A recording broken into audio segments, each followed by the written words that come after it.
Hola, ¿cómo están?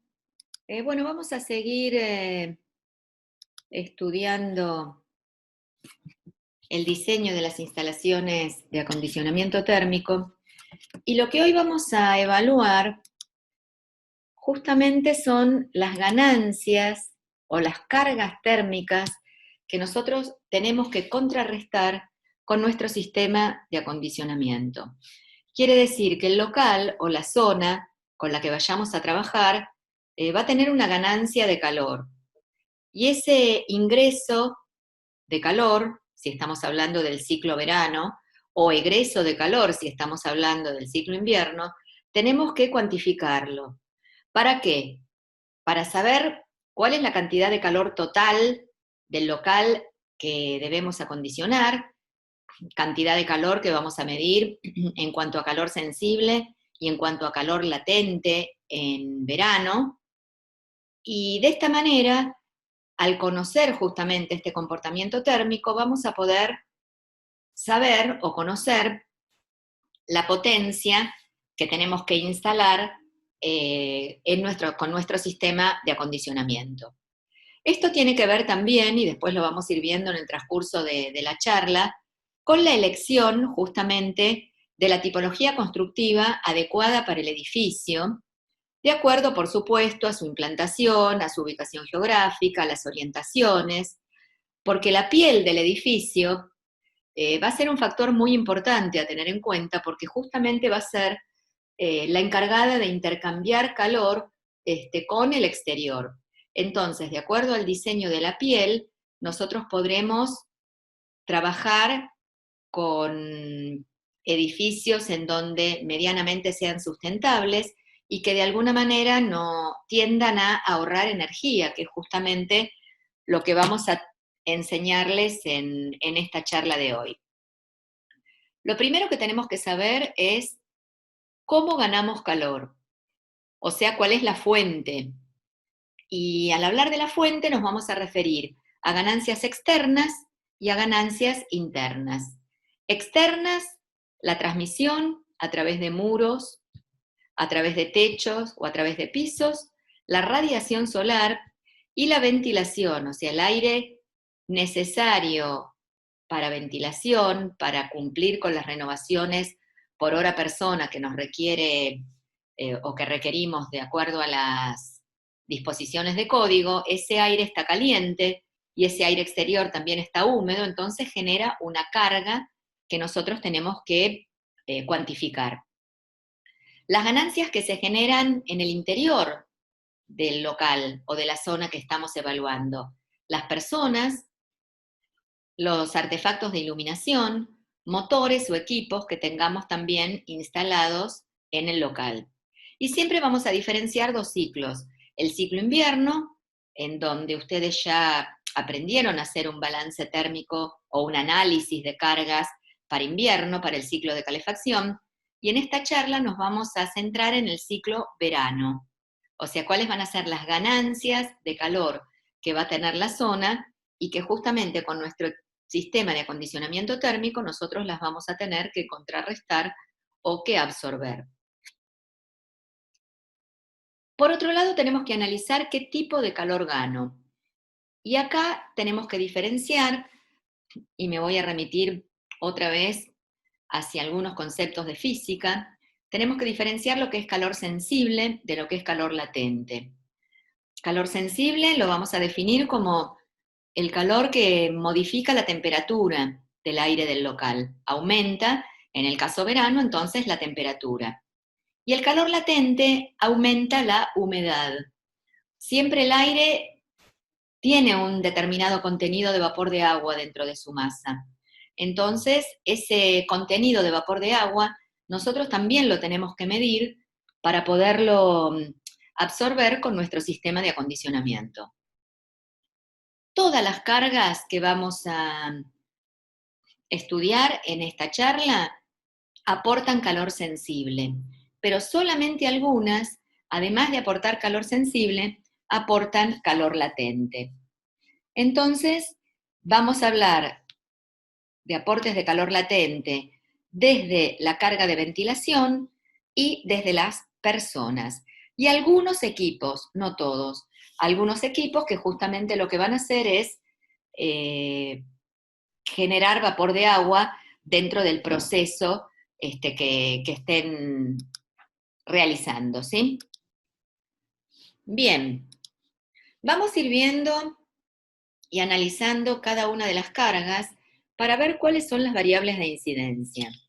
La primera que vamos a ver es la carga sensible por transmisión, a través de cerramientos, ya sea cerramientos opacos o cerramientos vidriados.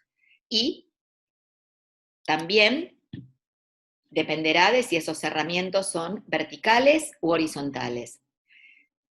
¿Cuáles serían las variables en este caso? En principio, ¿cuál es la superficie de este cerramiento que está expuesto a la transmisión de calor? Superficie medida en metros cuadrados. El coeficiente de transmisión térmica que tiene que ver con la materialidad de ese cerramiento. Cantidad de calor por hora, metro cuadrado, grado centígrado. Y por otro lado, la diferencia de temperatura entre el exterior y el interior. Y este va a ser un dato importante justamente porque, va a ser un dato importante porque depende también de la localización, depende de la ubicación geográfica que tenga el proyecto con el que estemos trabajando. ¿Cuáles van a ser las variables que yo voy a poder modificar dentro de este cálculo? ¿Sí? En principio, la diferencia de temperatura va a ser una constante. Vamos a hablar de una temperatura de confort que va a rondar entre los 25 y 24 grados y de una temperatura exterior que para Buenos Aires estimamos que es de 35 grados. El coeficiente de transmisión térmica va a ser, el coeficiente de transmisión térmica va a ser una de las variables que nosotros podemos modificar. ¿Por qué? Porque tendrá que ver con la materialidad que elijas para tu proyecto. No es lo mismo trabajar a lo mejor para una carpintería vidriada con un vidrio doble o con un vidrio triple que con un vidrio común o float. Este coeficiente varía muchísimo y justamente al ser o al estar en relación directa con el valor total también lo va a hacer variar. La superficie tal vez pueda llegar a modificar. ¿Por qué? Porque podrías diseñar una fachada con una carpintería vidriada de piso a techo, o podrías diseñar una fachada en donde tengas a lo mejor menor superficie vidriada, y eso también va justamente a modificar el valor final. Una cosa muy importante acá para tener en cuenta va a ser que vos vas a tener que hacer un cálculo para cada uno de los materiales por donde se genere esta transmisión de calor. ¿Qué quiero decir con esto? Cerramientos, por un lado cerramientos opacos o cerramientos vidriados, y también en casos particulares, por ejemplo en un último piso, va a haber transmisión a través de techo, y en una planta baja puede haber transmisión también a través de piso. Por eso dijimos que analizamos cerramientos verticales y analizamos también cerramientos horizontales. Radiación solar. La radiación solar también aporta calor sensible y las variables de incidencia son parecidas a el ejemplo anterior de la transmisión. La superficie expuesta ya en este caso a la radiación solar, el coeficiente de transmisión, y ahora aparece un coeficiente que vamos a llamar coeficiente de radiación solar o factor solar. Este coeficiente también se mide en grados centígrados, como se mide la diferencia de temperatura, pero sin embargo te está contando otra cosa. Te está contando que de acuerdo al ángulo de incidencia generada por las distintas horas del día, de acuerdo a la orientación, en el caso de un cerramiento vidriado, de acuerdo a las protecciones que vos trabajes, ¿no es cierto? Y le coloques a ese cerramiento. Y en el caso de un cerramiento opaco, de acuerdo al color, la textura o el acabado superficial, bueno, va a variar justamente este factor solar. Estas entonces son las variables que hacen que este factor solar aumente o disminuya en función también de lo que vos como proyectista vayas eligiendo para conformar la piel de tu edificio y, por supuesto, va a modificar también el calor total, la ganancia total de calor por radiación. Tenemos tablas para poder averiguar este factor solar. Estas tablas ustedes las van a tener subidas a la plataforma, ¿sí? Lo que yo quiero mostrarte es que son tablas de doble entrada. En principio vos vas a tener que elegir si estamos hablando de un cerramiento vidriado, ¿sí? Si estamos hablando de ventanas o de claraboyas en caso de cerramientos horizontales. Y vos vas a tener que elegir también cuál es la protección que le vas a ofrecer a ese cerramiento vidriado. Si de pronto va a tener un toldo, va a tener un parasol o un alero para generar algún tipo de sombra, si va a tener a lo mejor alguna cortina del lado interior, que cuando vos pones una cortina del lado interior, en realidad ya estás dejando que el calor pase, lo estás frenando del lado de adentro. O si de pronto hay una tercera tabla que yo acá no la incorporé, en donde no tienen ningún tipo de protección los cerramientos. Entonces yo te decía, esta es una tabla de doble entrada. Vos vas a entrar buscando la hora del día que querés analizar y buscando la orientación. Entonces vos decís, bueno, esta es una ventana que está orientada al este y quiero saber cuál es el factor solar a las 8 de la mañana. Bueno, buscas el valor, cruzás la doble información que te da esta tabla y te está dando un factor solar, por ejemplo, de 28.3. Fíjate cómo cambia este valor si en vez de trabajar con un toldo o con un parasol, vos trabajás con una ventana protegida con una cortina interior. A las 8 de la mañana al este, en este caso ya estás teniendo un factor solar de 47.5 contra los 28 que tenías en el caso anterior, ¿sí? Quiere decir que la elección que vos hagas en esta instancia de las protecciones y de cómo quieras diseñar la envolvente justamente de esta torre de oficinas con la que estás trabajando en el trabajo práctico es fundamental, ¿sí? Hablamos un poquito de protecciones. Y cuando hablamos de protecciones, tenemos que ir analizando cada una de las orientaciones que están expuestas, que están expuestas justamente a la radiación solar.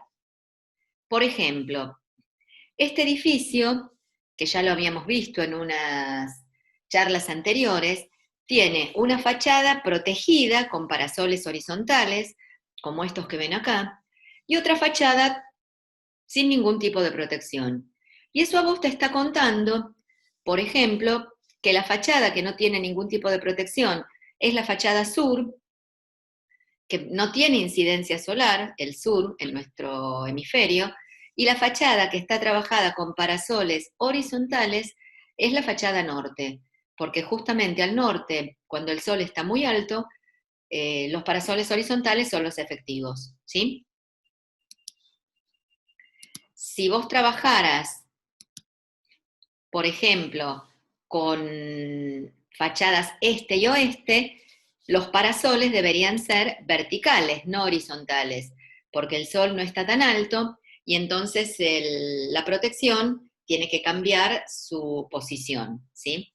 Así entonces estaríamos protegiendo esta fachada vidriada que está orientada al norte y así estaríamos protegiendo una fachada orientada al este o al oeste. Y esta foto la incorporé porque seguramente a ustedes les va a resultar familiar, ¿no? Este edificio, que hace tanto que no vemos y hace tanto que no podemos usarlo, ¿no es cierto?, en estas condiciones que estamos transitando. El edificio de la Facultad de Arquitectura, antes, tenía parasoles, justamente. Cada una de estas ventanas que ustedes ven desde los talleres estaba protegida por un sistema de parasoles de hormigón, que después, bueno, los sacaron, algunos se fueron cayendo, y finalmente se tomó la decisión de sacarlos. Ahora, ¿cuál fue la mala decisión? La mala decisión fue que este es un edificio de perímetro libre, que tiene las 4 fachadas totalmente expuestas, y la tipología de los parasoles fue exactamente la misma en las 4 fachadas. Entonces, al este y al oeste, este tipo de elementos eran útiles. En el norte, en la fachada norte, no servían, porque el sol está muy alto y la incidencia entonces de la radiación sobre esta carpintería no podía ser atenuada por este tipo de parasoles verticales. Y en la fachada sur, que también tenía estos mismos parasoles, era totalmente innecesario, ¿sí? Entonces, cuando elegimos una protección, tenemos que tener cuidado con las orientaciones y qué tipo de protección elegimos para cada una de las orientaciones, ¿sí? Acá les traje un ejemplo de un edificio diseñado por Renzo Piano en Londres, el Shard London Bridge, en donde una de las premisas de proyecto fue que tenía que ser esta especie de cono vidriado, absolutamente vidriado. Entonces se resolvió de una manera muy interesante esta problemática de las incidencias y de la radiación solar. Se creó una doble piel de vidrio, conformando entonces una fachada ventilada. Y este tipo de soluciones justamente funcionó y funciona como un atenuante bastante importante para la radiación solar, ¿sí? Entonces hay muchas formas que nosotros tenemos como proyectistas y de las que tenemos que hacer uso justamente para poder controlar estas variables de incidencia, ¿sí? Seguimos con la ventilación. La ventilación va a ser la primera de las cargas que aportan calor sensible, como ven ustedes acá, aparece un delta T, y que va a aportar también calor latente. ¿Cuáles van a ser las variables de incidencia cuando estudiamos la carga de ventilación? Recordamos que esto tiene que ver con el aire caliente y húmedo que vos incorporás al sistema para justamente asegurarnos las renovaciones por hora y por persona que requerimos en el local. Primero necesitamos saber cuál es el caudal de aire de ventilación, medido en metros cúbicos hora. El caudal por el peso específico del aire ya me va a dar el peso del aire, volumen por peso específico. Por otro lado, calor específico del aire, otro dato, 0,24 kilocalorías por kilogrado centígrado, y diferencia de temperatura entre el exterior, que dijimos que para Buenos Aires estaba a 35 grados, y el interior, que nosotros definimos como temperatura de confort 24 o 25 grados. Cuando estudiamos el calor latente que se genera por la incorporación de este aire de ventilación, lo que cambia es justamente la segunda parte de estas variables. Acá volvemos a calcular el peso del aire, volumen por peso específico, pero ya ahora involucramos al calor latente de vaporización, que es un dato, y a la diferencia de humedades absolutas del aire. También entre el aire, la diferencia de humedad entre el aire exterior y el aire del interior, que lo podemos dar como un dato fijo para Buenos Aires. Esta diferencia de humedades es de 4,2 gramos de vapor de agua por kilogramo de aire seco. Bien, quiere decir que en estas dos fórmulas, cuando estamos analizando la incorporación del aire de ventilación, la única incógnita que tenemos justamente es este caudal de aire de ventilación es el que nosotros necesitamos y nos vamos a centrar en calcular. Y acá vamos a hacer una diferencia entre el comportamiento de los locales en invierno y en verano. En invierno, cuando ustedes analizaban las infiltraciones que se generaban justamente a través de las carpinterías, evaluábamos los metros cúbicos por hora, o sea, el caudal de aire que se infiltra por metro lineal de carpintería. Tenía que ver, por supuesto, con la hermeticidad de la carpintería, con la localización, la velocidad de los vientos y demás. En verano vamos a introducir un concepto que es el concepto de sobrepresión. Quiere decir que en verano nosotros vamos a incorporar en nuestros locales un porcentaje de aire superior al necesario, un porcentaje de aire exterior, entonces, superior al necesario. ¿Cuánto? Aproximadamente entre un 18 y un 20% del caudal de aire total. Y entonces vamos a generar una ventilación controlada. Ya no se van a... Y vamos a, al generar esta ventilación controlada, vamos a generar una sobrepresión, que ahora se los voy a explicar con un gráfico para que lo entiendan un poco mejor, y vamos a impedir las infiltraciones de aire proveniente del exterior. Anulamos entonces las infiltraciones. Este volumen de aire exterior, o este caudal, mejor dicho, de aire exterior, tiene que ver con el caudal necesario por persona. ¿Cuántos metros cúbicos por hora y por persona necesitamos nosotros incorporar en el local? ¿Para qué? Primero, para asegurarnos las renovaciones por hora persona que me pide el código. Y a su vez, para generar esta sobrepresión e impedir las infiltraciones. Entonces vamos a ver, en principio, cómo calculo ese caudal de aire exterior de acuerdo a el uso. Y acá nos encontramos con esta tabla que a vos te cuenta, de acuerdo al uso, justamente, si es un departamento, si es un banco, si es un almacén, si es una fábrica, ¿no es cierto? Si es la habitación de un hotel, si es un restaurante, te va a ir contando cuántos metros cúbicos por hora por persona necesitamos para inyectar en nuestro local, ¿sí?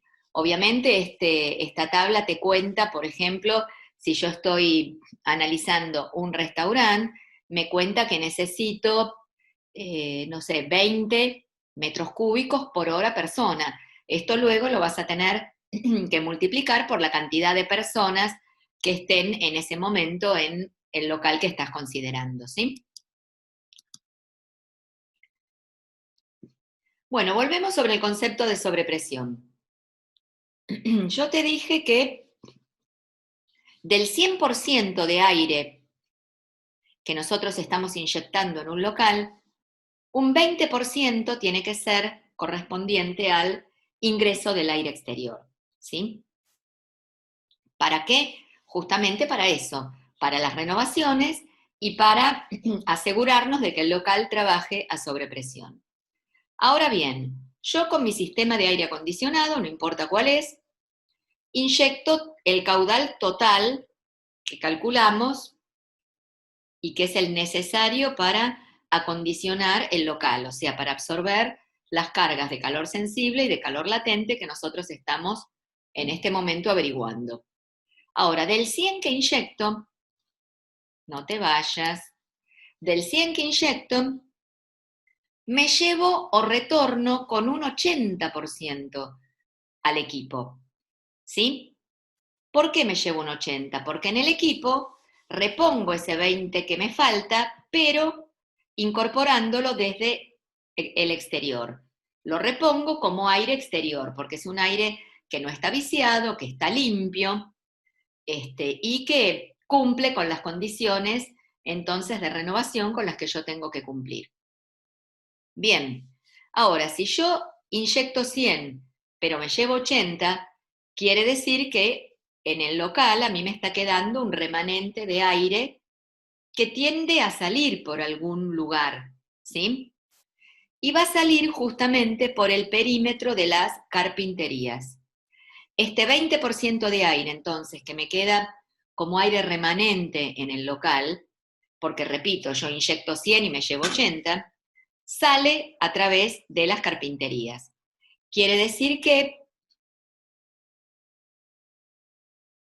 estás anulando de esta manera las infiltraciones de aire exterior. Cuando el local trabaja entonces a sobrepresión, cuando la presión interior es mayor a la presión exterior, justamente, y al tratar de llegar al equilibrio, el aire remanente entonces está saliendo hacia el exterior, bueno, esa sobrepresión es la que hace o la que impide justamente el ingreso de aire caliente y húmedo desde el exterior, ¿sí?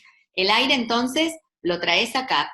Vos sabés que vas a traer un 20% de aire, no más, ¿sí? Por eso estamos hablando de ventilación controlada, porque vos vas a elegir, quiero 20, quiero 25, quiero 18. De la otra forma, cuando en invierno vos tenías infiltraciones a través del perímetro de las carpinterías, no podías controlar cuál era el caudal de aire que estaba ingresando en el local. ¿Se entiende entonces la diferencia entre lo que es el concepto de sobrepresión y o ventilación controlada y el concepto entonces de infiltraciones, que es lo que justamente vamos a anular con nuestro sistema de acondicionamiento térmico? Bueno, vamos a ver ahora las cargas internas que tenemos que también analizar. Las personas trabajando, como por ejemplo acá en la oficina. ¿Cómo cuantificamos justamente esta carga térmica? ¿Cuántas personas tenemos trabajando en la oficina? Cantidad de personas, que lo podemos calcular según el factor de ocupación. El artículo 4721 del Código de Edificación te da un factor de ocupación para una oficina, para un hotel, para un restaurante, para los distintos usos que se puedan llegar a dar en un edificio. Y cuántas kilocalorías hora o cuántos watts cede una persona de acuerdo a la actividad que esté desarrollando en la zona que vos analizás. Estamos midiendo o estamos cuantificando la permanencia de personas, ¿sí? Estamos viendo cuántas personas en forma permanente están trabajando en esa zona o en ese local que vos estás analizando. También es otra carga térmica que aporta calor sensible y que también aporta calor latente. Entonces, vos vas a tener una tabla, como esta que tienen acá, en donde, de acuerdo a la actividad que se está desarrollando, te va a decir, y a la aplicación para esa actividad, por ejemplo, te va a decir, un empleado de oficina, para una oficina, un hotel o un departamento, cede tanto de calor sensible, tanto de calor latente, ¿sí? De acuerdo a la temperatura que vos quieras lograr en el local. Cuidado que esta temperatura está medida en grados Kelvin. Grados Kelvin, ¿se acuerdan, no? Que es la escala de temperaturas absolutas, y si vos la querés pasar a grados centígrados, le tenés que restar 273. Entonces, 301 menos 273 te daría a vos la temperatura en grados centígrados. Algo que les quiero comentar con respecto a esta tabla y con respecto a la actividad, ¿sí? Ese es un factor muy importante para tener en cuenta, porque vos fijate que en actividades tranquilas, por ejemplo, una persona sentadita en un teatro o en una escuela, la cantidad de calor sensible y de calor latente que está cediendo es bastante pareja, ¿sí? Ahora, en la medida que la actividad física va aumentando, se aumenta mucho el calor total, que se cede, por supuesto, ¿no? De 100 nos vamos a 400 para un trabajo pesado, por ejemplo, en una fábrica, pero también aumenta mucho la proporción de calor latente con respecto a la de calor sensible. Acá yo te había dicho que estamos en el mismo valor prácticamente, y acá vos fíjate cómo cambió esa proporción, ¿no es cierto? Y esto quiere decir que cuando la persona está realizando una actividad pesada, el proceso de cesión de calor cambia también. ¿Por qué? Porque la respiración se hace más agitada y el hecho de inhalar y exhalar, vos estás incorporando mayor cantidad de vapor de agua al aire, incluso con la transpiración, ¿no es cierto? Estás incorporando mayor cantidad de vapor de agua en el aire del local. Y eso es lo que te está contando justamente esta tabla, ¿no es cierto? Por eso es tan importante poder determinar cuál es la actividad que se va a desarrollar en el local que estás analizando para saber cómo es la proporción entre calor sensible y calor latente. Bueno, ¿qué nos queda por ver? Nos queda por ver la iluminación. Los artefactos de iluminación también entregan calor. En este caso, solamente calor sensible. ¿Y cómo se mide? Se mide de acuerdo a la potencia lumínica que vos quieras instalar. 15 watts por metro cuadrado para una oficina va a estar bien. Y si querés trabajar en kilocalorías hora, tenés que tener en cuenta que un watt equivale a 0,86 kilocalorías hora. Lo que es iluminación fluorescente, lo que se hace es agregarle un 20% más al valor total para tener en cuenta el calor de las reactancias, ¿sí?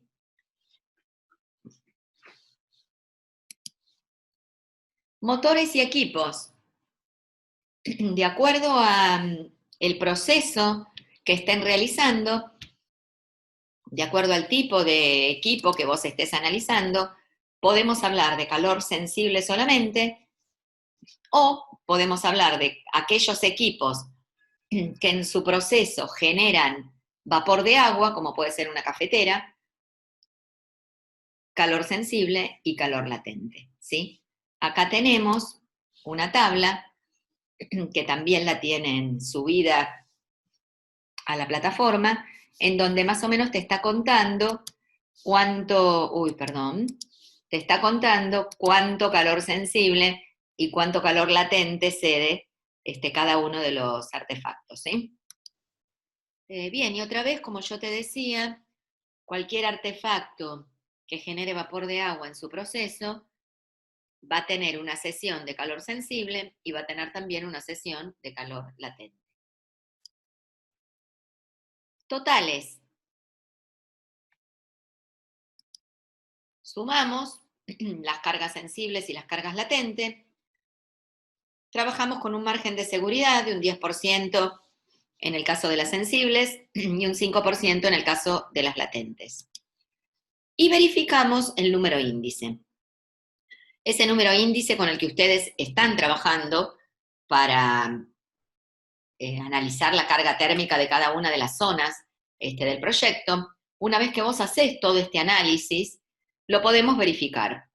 Entonces, el calor total, que va a ser la sumatoria del sensible más el latente, dividido el volumen de esa zona que vos estás analizando, te va a dar un número, que es lo que denominamos número índice, que te va a contar cuántas kilocalorías hora gana, en este caso, cada metro cúbico de aire de nuestro local, ¿sí? Este número índice, seguramente para verano, puede andar entre 50 o 55 kilocalorías hora, por supuesto, de acuerdo a la orientación, de acuerdo a la actividad que se está desarrollando y de acuerdo a las tipologías que vos hayas ido eligiendo y diseñando durante todo este proceso, ¿sí? Hablamos de algunas equivalencias. Kilocaloría y frigoría es equivalente.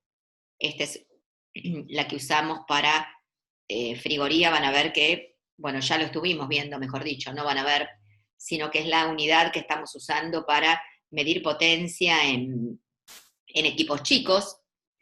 Y esto equivale a 1,16 watts.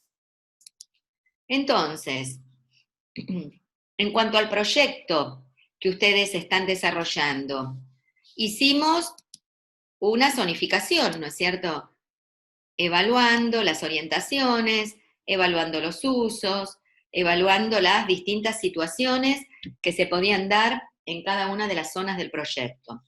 Lo que vamos a hacer ahora es elegir una zona que en realidad después en cada uno de los grupos el docente le va a decir a cada uno de ustedes con qué zona van a trabajar, y al elegir una zona, justamente vamos a ir haciendo el análisis de cargas térmicas de esa zona.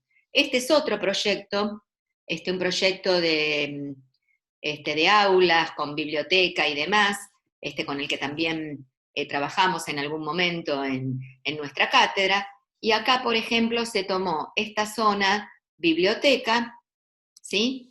Esta zona biblioteca, justamente para ir haciendo el análisis de cargas y llegar justamente a un valor total de calor sensible, un valor total de calor latente, acá me parece que está errado la sigla, es calor total latente en este caso, y poder llegar a verificar entonces también un número índice que en este caso les dio muy, muy bajito, porque es un local prácticamente interno, ¿no es cierto? Vos fíjate que acá tenés una medianera y no tiene demasiado contacto con el exterior. Entonces, en esos casos, sí los valores índices te pueden dar más bajos que los que yo te conté.